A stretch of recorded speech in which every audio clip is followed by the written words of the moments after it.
অতি গুরুত্বপূর্ণ 5টা আমলের কথা বলবো ইনশাআল্লাহ। কয়টা আমল? 5টা আমলের কথা বলবো জীবনের তরে। এই 5টা আমল সারা জীবন নিয়মিত আঁকড়ে ধরবেন, আমল করবেন। যারা নিয়ত করতেছেন হাত তোলেন। আল্লাহ আমাদের সবাইকে আমল করার তৌফিক দান করুন। আল্লাহ আমাদের সবাইকে কবুল মঞ্জুর করুন। নাম্বার 1, সবচেয়ে বেশি যেটা করতে হবে পরিমাণে, জুমার দিন, জুমার রাত, বৃহস্পতিবার সন্ধ্যা থেকে নিয়ে শুক্রবার সন্ধ্যার আগ পর্যন্ত পরিমাণে সবচেয়ে বেশি করতে হবে যে আমলটা, সেটা হলো দুরূদ শরীফের আমল।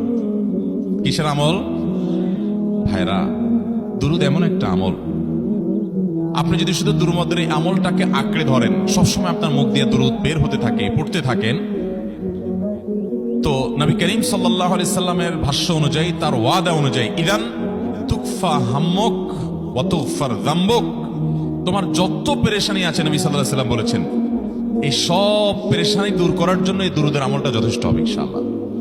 নাম্বার 2, জুমার দিন উপলক্ষে অন্য যে কোনো দিনের চাইতে জুমার দিন অর্থাৎ শুক্রবারের ফজর নামাজ পুরুষরা মসজিদে জামাতের সাথে পড়বেন, জামাতের সাথে পড়ার নিয়ত করবেন পাক্কা। কারণ অন্য যে কোনো দিনের ফজর নামাজ না, শুধুমাত্র যত নামাজ আছে, নবী করিম সাল্লাল্লাহু আলাইহি সাল্লাম বলেছেন, আফদালুস সালাওয়াতে ইনদাল্লাহ, আল্লাহর কাছে দুনিয়ার সব নামাজের মধ্যে, 5 ওয়াক্ত সাধারণ নামাজগুলোর মধ্যে সবচেয়ে উত্তম নামাজ হলো সলাতুল ফজরে মাআল জামাআতে ইয়াউমাল জুমআহ, জুমার দিন ফজরের নামাজ জামাতের সাথে আদায় করা হলো যত নামাজ আছে এর মধ্যে সবচেয়ে শ্রেষ্ঠ নামাজ।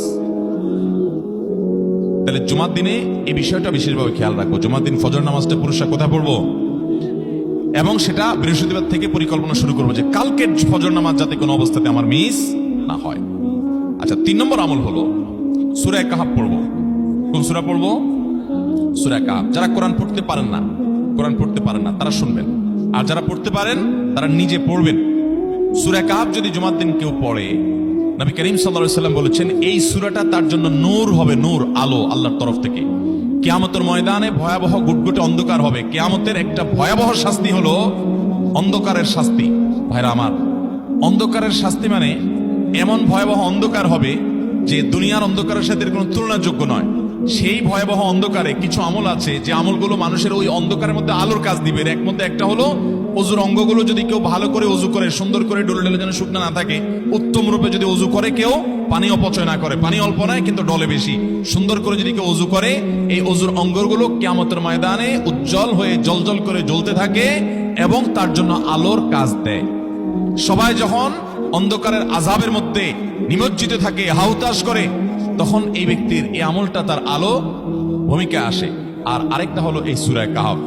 অন্য অনেক উলামা ইকরাম বলেছেন, এর ব্যাখ্যা হলো সূরা কাহাফ যদি কেউ এক বৃহস্পতিবারে পড়ে, পরের বৃহস্পতিবার পর্যন্ত, এক শুক্রবারে যদি পড়ে, পরের শুক্রবার আগ পর্যন্ত পুরো সপ্তাহব্যাপী তার ভিতরে নূর, ঈমানের নূর, তাকওয়ার নূর, ইলমের নূর, আমলের নূর, ভালো মানুষ হওয়ার নূর তার ভিতরে আল্লাহ তাআলা সৃষ্টি করে দিবেন।